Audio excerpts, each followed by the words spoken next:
आणि यानंतर थेट बीडमध्ये जाऊया। त्या ठिकाणी सद्भावना यात्रा सध्या सुरू आहे। काँग्रेसची सद्भावना यात्रा ही सुरू झालेली असून यामध्ये हर्षवर्धन सपकाळ हे सहभागी झालेले आहेत। ही यात्रा सध्या मसाजोग या गावामध्ये आहे आणि ती पुढे मार्गस्थ होते। यामध्ये काँग्रेसचे अनेक पदाधिकारी आणि कार्यकर्ते सुद्धा सहभागी झाल्याचं आपण पाहतोय। अगदी काही वेळापूर्वी हर्षवर्धन सपकाळ यांनी ही यात्रा सुरू होण्यापूर्वी संतोष देशमुख यांच्या कुटुंबियांची भेट घेतली। देशमुख कुटुंबीय सुद्धा या यात्रेमध्ये सहभागी झाल्याचं पाहायला मिळालेलं होतं। ही यात्रा मार्गस्थ होतीये। मसाजोगमध्ये आज काँग्रेसची सद्भावना रॅली ही निघतीये। मोठ्या संख्येनं काँग्रेसचे पदाधिकारी आणि कार्यकर्ते सुद्धा यामध्ये सहभागी झालेले आहेत। सरपंच संतोष देशमुख हत्या प्रकरणी बीड जिल्ह्यामध्ये काँग्रेसची ही सद्भावना पदयात्रा सुरू झालेली आहे। मसाजोग इथून पदयात्रेला सुरुवात झालेली असून महाराष्ट्र प्रदेश काँग्रेस कमिटीचे अध्यक्ष हर्षवर्धन सपकाळ आणि खासदार रजनी पाटील यामध्ये सहभागी झालेत।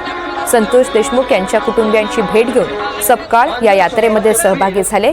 पक्षामधील विविध पदाधिकारी, कार्यकर्ते आणि ग्रामस्थ सुद्धा मोठ्या संख्येने यामध्ये सहभागी होत आहेत, जोडले जात आहेत। स्वानंद पाटील आपल्या सोबत आहेत। स्वानंद, सध्या ही रॅली मार्गस्थ होते। सध्या शहरामध्ये कोणत्या परिसरामध्ये रॅली पोहोचलेली आहे, अधिकची काय माहिती? नेमकीच ही रॅली जी आहे ही सद्भावना पदयात्रा ही मसाजोगमधून बाहेर पडलेली आहे। जो मुख्य राज्य रस्ता राष्ट्रीय महामार्ग आहे, या महामार्गावरून हायवे आता या महामार्गावरून रॅली पुढे जात आहे।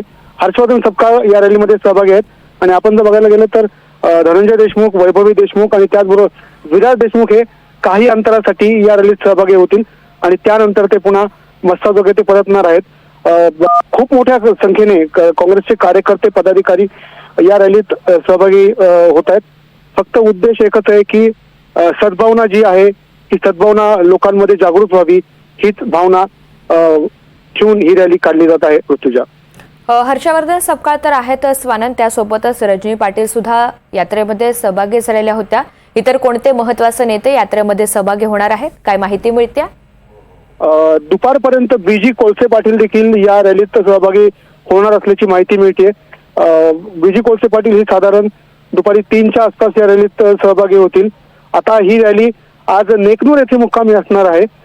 तत्पूर्वी या एका ठिकाणी एका गावात या रॅलीचा थोडा वेळ विश्राम देखील असेल आणि त्यानंतर ही रॅली पुढे मार्गस्थ होईल। ऋतुजा, आजच्या दिवसामध्ये या सभेचं कोणतं आयोजन करण्यात आलेलं आहे का, ज्यामधून या रॅलीचं उद्दिष्ट सांगितलं जाईल किंवा कोणत्या ठिकाणी मुक्काम आहे त्या ठिकाणी सभेचं काही आयोजन करण्यात आलंय? जिथे जिथं ही रॅली थांबतीये तिथे तिथं त्यांच्या सोबतच अनाउन्समेंटसाठी एक व्यवस्था केलेली आहे आणि त्या ठिकाणच जे नेते आहेत संबोधित करणार आहेत। जसं की आता मसाजोगमधून बाहेर पडताना त्यांनी त्या ठिकाणी संबोधित केलं होतं। आता तसंच नेकनूर येथे देखील सभा होणार आहे आणि त्या ठिकाणी ते संबोधित करणार आहेत। एकंदरीतच आपण जर बघायला गेलं तर 50 किलोमीटरचा प्रवास या रॅलीचा आहे। आज 25 किलोमीटरचा प्रवास होईल आणि उद्या सकाळी नेकनूर ते बीड असा दुसरा टप्पा असेल।